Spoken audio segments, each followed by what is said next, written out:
Hey everybody, happy Wednesday. This coming Sunday is Youth Sunday, and I hope that you will join us to hear from our youth about how this church has shaped them and especially shaped their faith and help them to understand who they are as God's children. And also for you to hear from them how they intend to carry their faith and carry themselves out into the world. I think they are a great example for us in the ways that they're wrestling with that question of how do I be a faithful person as I'm sent into the world.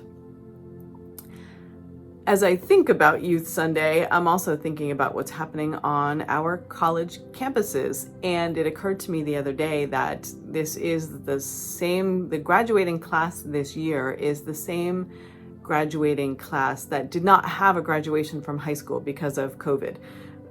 If my daughter were graduating from college, had gone straight from high school to college, she would be graduating this year. And I'm really glad that she's not in some ways, because I would hate to see her graduation canceled because of what's going on college campuses.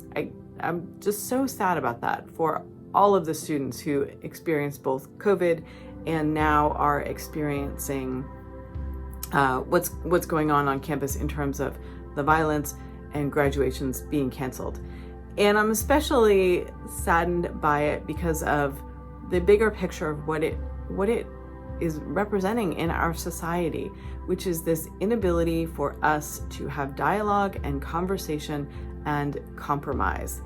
And so what does this have to do with our faith? Well, I think our faith calls us to be wholehearted people.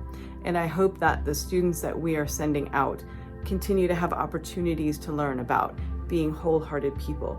And being wholehearted people means loving God, first of all, and loving your neighbors. And so I hope the students that we're sending out from this church have those opportunities for learning through dialogue. And I hope they have opportunities to express their outrage at the injustices in the world without being met with violence and simply an attempt to shut them down. But I see it happening more and more, and that's very concerning to me, and I imagine it's concerning to you as well. So I think all I want to ask right now is that you hold the youth of this church in prayer as they continue to prepare for Youth Sunday, and especially our seniors as they head out into their summers and then to college next year.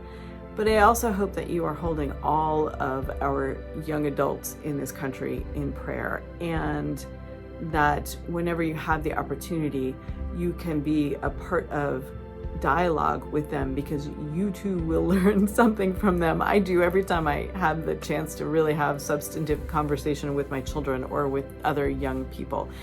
And we need more of that. We need more older adults, I'll include myself in that, be willing to have dialogue with our young people, both instructional dialogue, but also dialogue that enables us to learn. And that's not happening around this issue of Israel and Palestine. We've simply lost our ability to talk about it and lost the ability to think about what a compromise might look like in that situation. And I'm sad for that. So please hold all of those groups in prayer. And thank you for listening today. This isn't a dialogue, which drives me a little crazy about this format. So if you have something that you want me to hear about what I've shared with you today, I'm willing to listen. Thank you. Bye.